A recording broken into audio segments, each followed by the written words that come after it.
Hello আমার বন্ধুরা, তোমরা সবাই কেমন আছো? আশা করি ভালো আছো। এখন আমি একটু সাজগোজ করব, দেখি সাজগোজটা করলে আপনাকে কেমন লাগে। আগে আমি সবসময় না, বিয়ের আগে সবসময় সাজগোজ করতাম, আমাকে খুব সুন্দর লাগতো।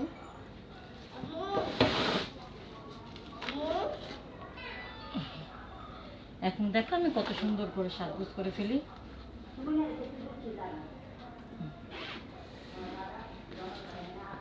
আয়নাটা কোথায় গেল?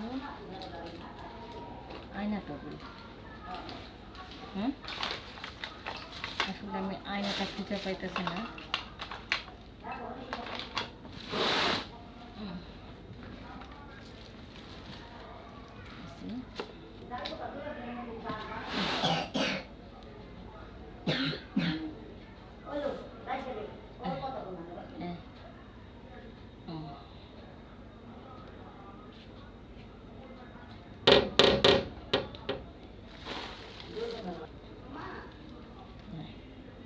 যাক, এখন আমি মেকআপটা ঠিক করলাম, লিপস্টিকটা ঠিক করব। ঠিক করে না না আরে না না পড়াইব। হ্যাঁ,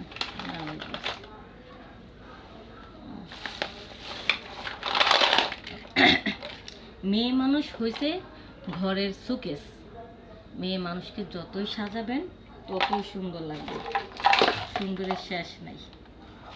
অনেক ছেলেরা আছেন কিপটামি করেন, মেয়েদেরকে সাজগোজ করতেই দিতে চান না। আপনি আপনার বউর শখে শখ যে জিনিসটা পছন্দ করে সেটা করবেন, ঠিক আছে? যেটা শখ পছন্দ করে সেটা করবেন।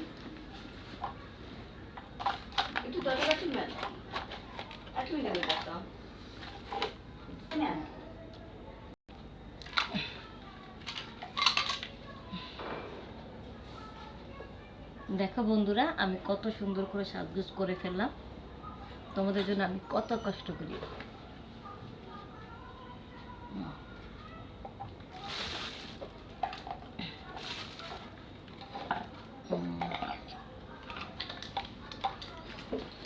এখন একটু লিপস্টিকটা লাগালে ঠিক হয়ে যাবে।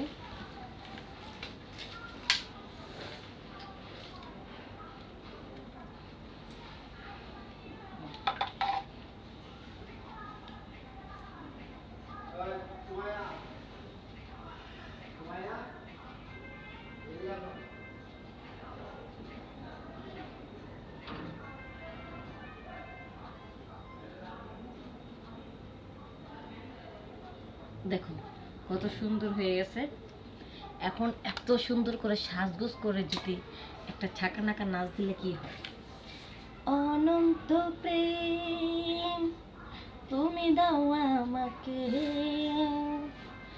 অনন্ত প্রেম তুমি দাও আমাকে,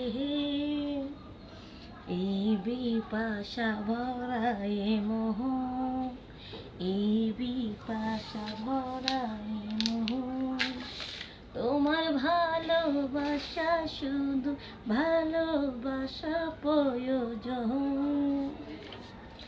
অনন্ত প্রেম। একটু দাঁড়াও, বান্ধবী, জিনিসটা বারবার করে যাচ্ছে।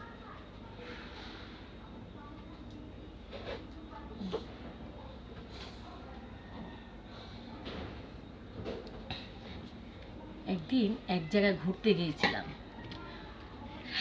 একটা মেয়ে ঠিক আমি যেভাবে এখন যে ড্রেসটা পরে আছি ঠিক এইভাবে একটা ড্রেস পরেছিল। তখন ওই ড্রেসটা পরে দেখে মানে সব ছেলেরা তার দিকে একেবারে পাগল হয়ে গেছে। বাস, মেয়ে যেরকম তার শরীরটাকে একেবারে আকর্ষণ দেখানো হলো, ছেলেটা ঠিক সেভাবে আকর্ষণ দেখেছে। আর ছেলেটা দেখে বারবার মেয়েটাকে সিঁড়ি বাজাচ্ছে, মজা নিচ্ছে। আর মেয়েটা তো আরও অনেক খুশি, সে বলতেছে, ইস আমাকে কত সুন্দর লাগতেছে, যেই কারণে ছেলেটা খুব পছন্দ করেছে। তারপর কি করব, ছেলেটার তো একেবারে পুরা সব কিছু গরম হয়ে গেছে। বাধ্য হয়ে মেয়েটার সাথে রোমান্টিক রোমান্টিক কথা বলে একটু আড়ালে নিয়ে যেয়ে তারপর মেয়েটার সাথে কি যে করলো সেটা এখন তোমাদেরকে বলবো। আস্তে আস্তে মেয়েটাকে পটিয়ে পটিয়ে তার গায়ের ওড়নাটা সরিয়ে ফেললো। তারপরে আস্তে আস্তে তার জামাটা খুলে ফেললো। তারপরে তার সব মজা লুটে নিল। বন্ধুরা, তোমরা ছেলেদের সাথে যা করবা ছেলেরাই তা করবে। ছেলেদেরকে সাথে যদি তাদের চোখে যদি তোমরা নিজেদেরকে আকর্ষণ করতে চাও, তাহলে ছেলেরা তো তোমার দিকে তো নজর দেবেই। ঠিক আছে? এরকম কোনো পোশাক পরবা না যে পোশাক পরলে তোমার মান সম্মান হানি হয়, তুমি বিপদে পড়ো। তো যাই হোক বন্ধুরা, তোমাদের জন্য অনেক কষ্ট করে আমি ভিডিও বানাই, অনেক কিছু সামাল দিয়ে, অনেক সমস্যার সম্মুখীন হয়ে তারপর আমার ভিডিও বানাতে হয়। তোমরা কষ্ট করে তোমাদের সুন্দর আঙ্গুল দিয়ে আমার চ্যানেলটা একটু সাবস্ক্রাইব করবা, পাশে থাকবা, লাইক দিবা, শেয়ার দিবা, আর কমেন্ট করে অবশ্যই জানাবা তোমরা কোন ধরনের ভিডিও পেতে পছন্দ করো। সবাইকে বাই বাই।